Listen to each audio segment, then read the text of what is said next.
Welcome to Cowhide Stories for GG Kids.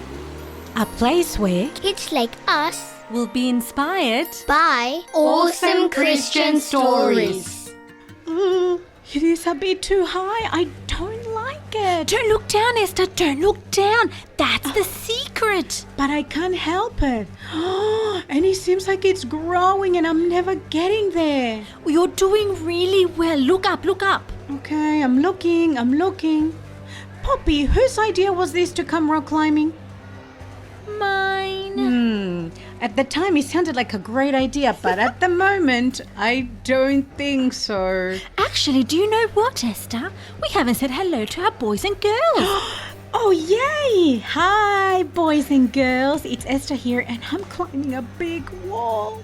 Hello, boys and girls. It's Poppy. I love rock climbing, but Esther's a little bit scared. Can you help me distract her? So, oh, look how tall it looks. It's like we're never reaching the top, Poppy. I have an idea, boys and girls. Do you know what, Esther? What? Do you know what this reminds me of? What, rock climbing? No, yes, but no. The walls of Jericho in the Bible.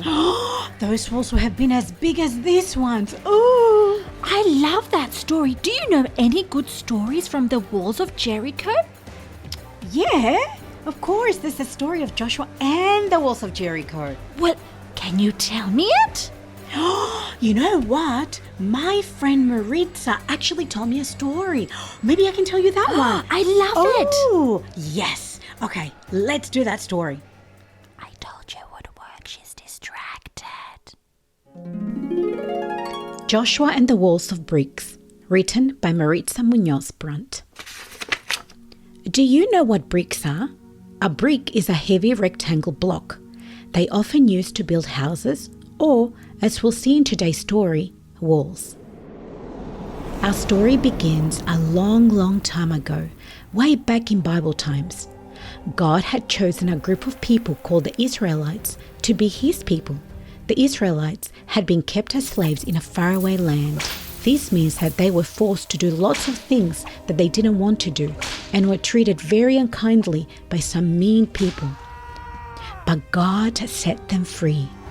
At first, the Israelites were very happy that God had set them free. But soon, they forgot to be thankful and they started disobeying God. This made God very sad. So instead of leading them to a special land filled with lots of good things, the Israelites were punished. They had to walk through a desert filled with rocks and sand and not much else for a very long time. 40 years. But one day, God decided that the Israelites had learned their lesson. So He talked to a man named Joshua and told Joshua that he had been chosen to finally lead the Israelites out of the desert and into the very special land God had for them, a land called the Promised Land. Joshua was very excited about this. The Israelites were very excited too. There was just one little problem. Actually, it was a very big problem.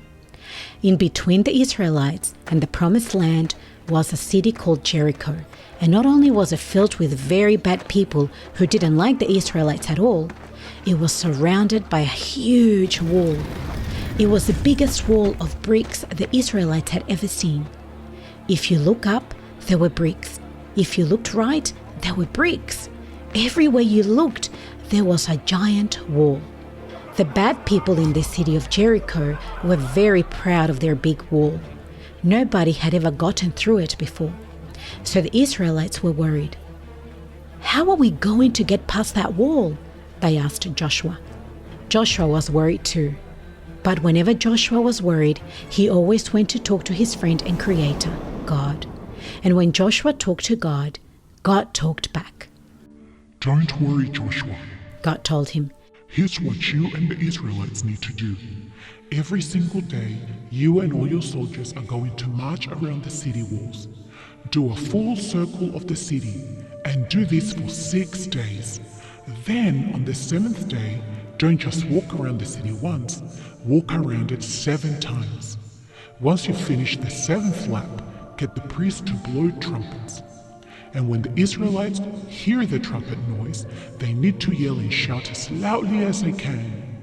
That's when the big walls of Jericho will fall down and the people can enter.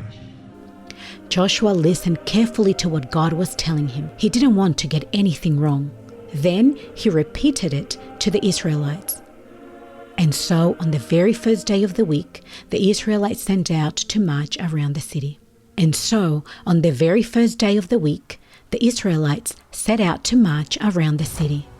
The bad people who lived in the city of Jericho thought the Israelites were crazy. "Look at those people walking around our city," they said. "Are you having fun down there in the hot sun?" Joshua knew that the Israelites wanted to say things back to the people of Jericho, but he told them to stay quiet. "Just keep walking," he said. "The time will come when you can finally make your voice heard." And so the Israelites continued their long march around the city walls. When they had finished their lap, they went back to their camp.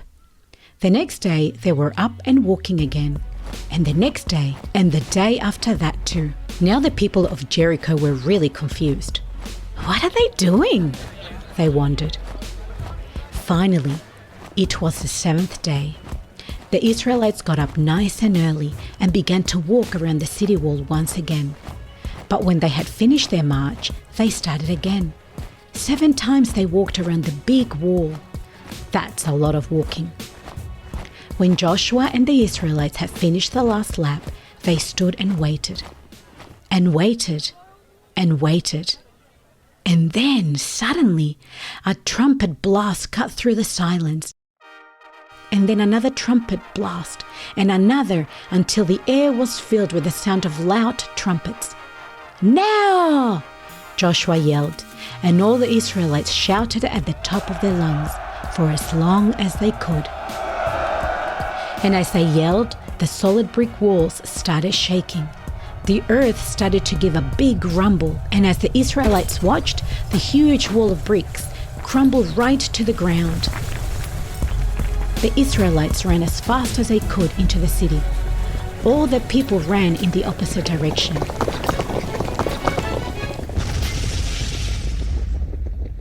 And that night, as the sun began to set, the Israelites were laughing and playing and eating.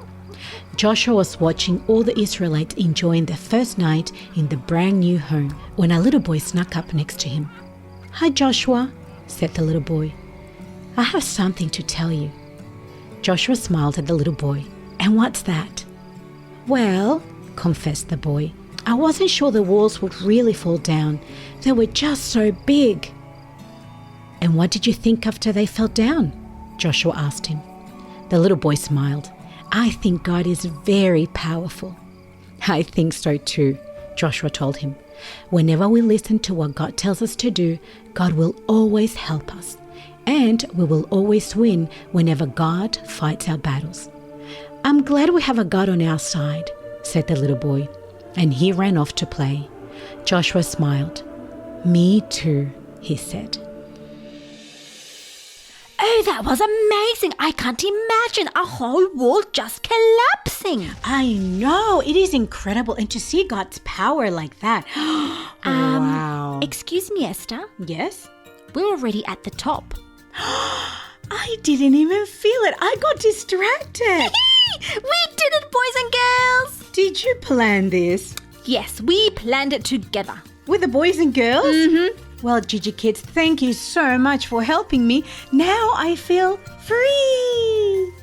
Actually, I know they could do something in the glitter box. Oh, yes. Yes, what do you have in your glitter box today? Let's go have a look. In my glitter box today, boys and girls, we have another blank canvas. We get to draw the walls of Jericho, the soldiers and the trumpets. Oh, if you draw it, please send it in so Esther and I can see it. We'll just love it. But that's all from me today. Until next time, bye. Thank you, boys and girls, for helping me get distracted, and I climbed the wall, and I'm really happy, and I hope you enjoyed this beautiful story that Maritza wrote for us. Oh, I love it. Hey, let's go and draw. Yay! Oh, yes. Okay, I'm going to use a lot of glitter for my wall. Ooh, I love it. Okay. Well, that's all from us, boys and girls. Till next time. We're off to draw. Bye. Bye. I wonder if I could use real rocks for my wall on my page. And don't forget, girls, you are Gigi, gorgeous in God's image. And boys, you are also Gigi, great in God's image.